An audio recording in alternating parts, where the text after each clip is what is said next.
بسم اللہ الرحمن الرحیم۔ السلام علیکم ورحمۃ اللہ وبرکاتہ۔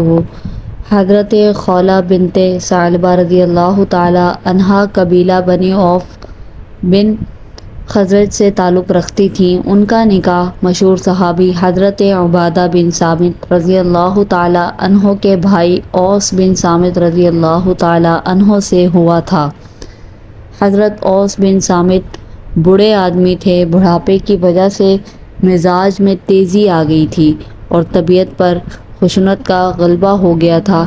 معمولی بات پر مشتعل ہو جاتے تھے اور قدم قدم پر تشدد پر اتر آتے تھے، یعنی چڑچڑاپن جو بڑھاپے کا خاصہ ہے ان پر حاوی ہو گیا تھا۔ ایک دفعہ کسی بات پر بیوی سے ناراض ہوئے اور غصے سے مغلوب ہو کر زبان سے یہ لفظ نکال دیا کہ تم مجھ پر میری ماں کی طرح حرام ہو۔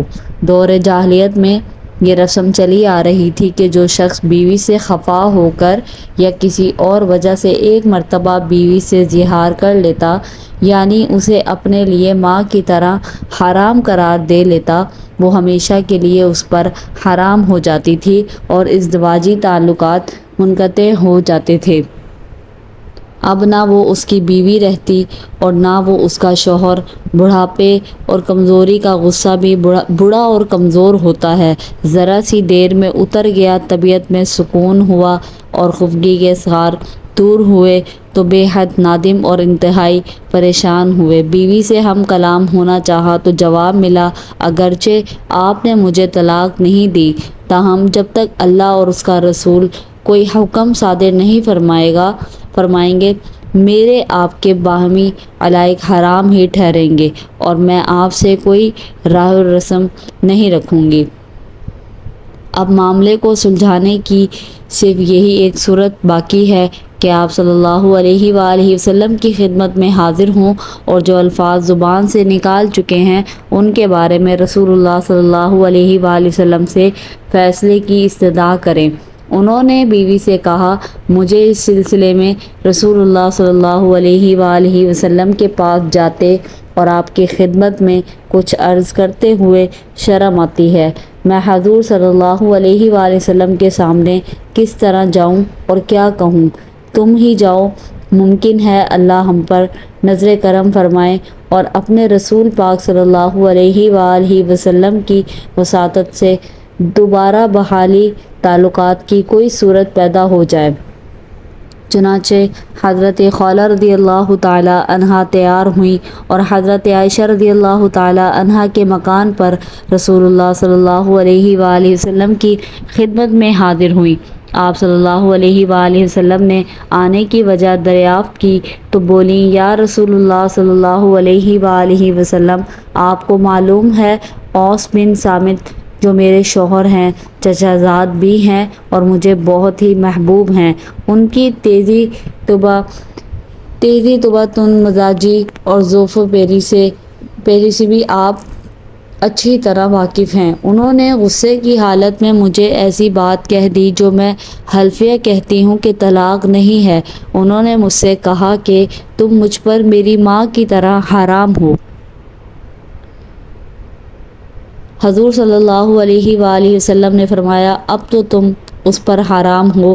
رسول اللہ صلی اللہ علیہ وآلہ وسلم کی زبان مبارک سے یہ لفظ سن کر حضرت خولہ رضی اللہ تعالی عنہا کو سخت صدمہ ہوا اور بڑی لجاجت اور منت سماجت کے انداز میں رسول کریم صلی اللہ علیہ وآلہ وسلم سے جھگڑتی رہیں اور اس بات پر اصرار کرتی رہیں کہ ان کے الفاظ میں طلاق نہیں کہا جا سکتا۔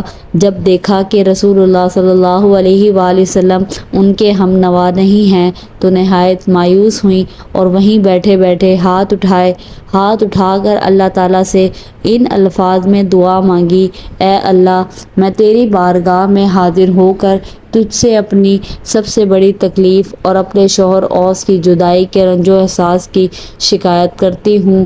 اے اللہ، جو چیز ہمارے لیے تیری رحمت کا باعث ہو اسے اپنے نبی کریم صلی اللہ علیہ وآلہ وسلم کی زبان مبارک سے ظاہر فرما دے۔ میں ایک بے بس اور ناتواں عورت ہوں اور تیرے ہی فضل و کرم کی طلبگار ہوں۔ حضرت عائشہ رضی اللہ تعالی عنہا کا کہنا ہے کہ حضرت خولہ کی رسول اللہ صلی اللہ علیہ وآلہ وسلم کے ساتھ گفتگو اور اللہ سے دعا اور الحاح کا یہ منظر اس قدر دردناک تھا کہ میری اور میرے گھر کے تمام افراد کی ہمدردیاں خولہ کی طرف منتقل ہو گئیں اور اس کی تکلیف سے متاثر ہو کر بے اختیار ہماری آنکھوں میں آنسو جاری ہو گئے۔ اس کیفیت پر ابھی زیادہ دیر نہ گزری تھی کہ رسول اللہ صلی اللہ علیہ وآلہ وسلم پر وہی کیفیت طاری ہو گئی جو نزول وحی کے وقت ہوا کرتی تھی۔ حضرت عائشہ رضی اللہ تعالی عنہا نے مسرت کے لہجے میں حضرت خولہ سے کہا، خولہ، اللہ کی طرف سے ابھی تمہارے متعلق فیصلہ ہو جائے گا۔ حضرت خولہ رضی اللہ تعالی عنہا کے لیے یہ وقت پہلے سے بھی زیادہ نازک تھا۔ وہ یاس و امید کی کشمکش میں مبتلا تھیں۔ خطرہ تھا کہ اوس کے یہ الفاظ طلاق کے حکم میں آ جائیں اور تفریق و جدائی کا حکم صادر ہو جائے۔ حضرت خولہ رضی اللہ تعالی عنہا سخت بے-تابی کے عالم میں بیٹھی تھیں کہ رسول اکرم صلی اللہ علیہ وآلہ وسلم کی طرف نگاہ اٹھائی۔ آپ کے لبوں پر تبسم کھل رہا تھا۔ یہ دیکھ کر حضرت خولہ کی امید بندی اور جذبات مسرت سے کھڑی ہو گئیں۔ رسول اللہ صلی اللہ علیہ وآلہ وسلم نے فرمایا، خولہ، اللہ نے تمہارا فیصلہ کر دیا ہے۔ پھر آپ صلی اللہ علیہ وآلہ وسلم نے آخر تک یہ آیت پڑھی جو ابھی بذریعہ وحی آپ صلی اللہ علیہ وآلہ وسلم پر اللہ کی طرف سے نازل ہوئی تھی۔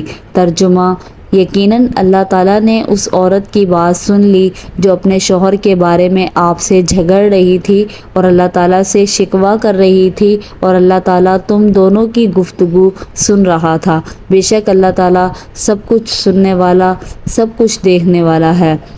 چونکہ حضرت خولہ رضی اللہ تعالی عنہا نے اپنے شوہر اوس رضی اللہ تعالی عنہ کے مسئلے پر رسول اللہ صلی اللہ علیہ وآلہ وسلم سے جھگڑا کیا تھا اور شوہر کے الفاظ کو طلاق سے تعبیر کرنے سے متعلق رسول اللہ صلی اللہ علیہ وآلہ وسلم سے اظہار اختلاف کیا تھا، اس لیے اس سورہ کا نام بھی مجادلہ اور اس کا آغاز انہی الفاظ سے ہوا۔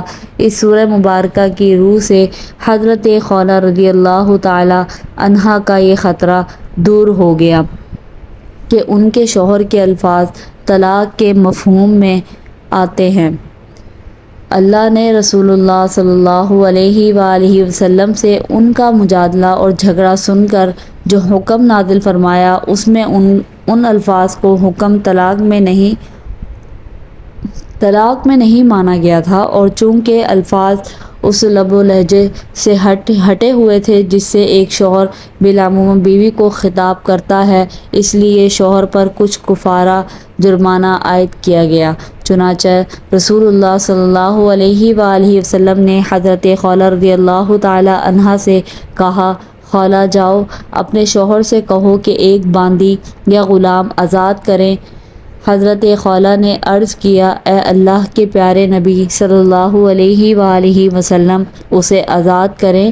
باخدا ان کے پاس نہ کوئی غلام ہے اور نہ ہی باندی، اور نہ ہی میرے سوا ان کا کوئی خادم۔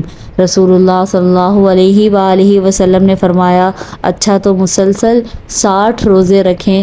حضرت خولہ نے عرض کیا، واللہ وہ اس کی طاقت نہیں رکھتے، وہ بہت ہی کمزور آدمی ہیں، دن میں تھوڑی تھوڑی مقدار میں کئی بار کھاتے ہیں، نہ ہی بھوک برداشت کر سکتے ہیں، نہ پیاس و ضعف، جسم کے ساتھ ان کی بینائی بھی جواب دے رہی ہے۔ رسول کریم صلی اللہ علیہ وآلہ وسلم نے فرمایا، پھر 60 مساکین کو کھانا کھلائیں۔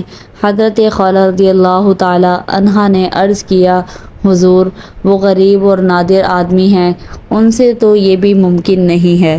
رسول اللہ صلی اللہ علیہ وآلہ وسلم نے فرمایا، اچھا ان سے کہو کہ منذر بن قیس کو بلا لائیں اور ان سے بار شتر کھجوریں لے کر 60 مسکینوں پر صدقہ کر دیں۔ حضرت خولہ رضی اللہ تعالی حضور صلی اللہ علیہ وآلہ وسلم کو سلام کر کے رخصت ہوئیں۔ گھر پہنچیں تو دروازے پر شوہر کو منتظر پایا۔ بے تابی سے پوچھا، کہو خولا کیا ہوا؟ جواب دیا، آپ خوش نصیب ہیں، رسول اللہ صلی اللہ علیہ وآلہ وسلم کا ارشاد ہے کہ منذر بن قیس کو ساتھ لیتے آؤ اور ان سے بارشتر کھجوریں لے کر 60 مساکین میں صدقہ کرو۔ چنانچہ ایسا ہی ہوا اور حضرت اوس رضی اللہ تعالی عنہ نے اپنی اس قسم یا زہار کا کفارہ ادا کر دیا۔ ویڈیو اگر اچھی لگی ہو، معلوماتی لگی ہو، آپ کو سمجھ آئی ہو، پسند آئی ہو تو اس ویڈیو کو لازمی سے ایک لائک کر دیجیے گا اور دوسروں کے ساتھ ثواب اور صدقہ جاریہ کی نیت سے شیئر بھی لازمی کیجیے گا۔ چینل پر نیو ہے تو چینل کو لازمی سے سبسکرائب کر کے بیل نوٹیفیکیشن کو آل پر کر لیں تاکہ آنے والی ہر ویڈیو آپ کو مل سکے۔ شکریہ مجھے سننے کا۔ اللہ حافظ۔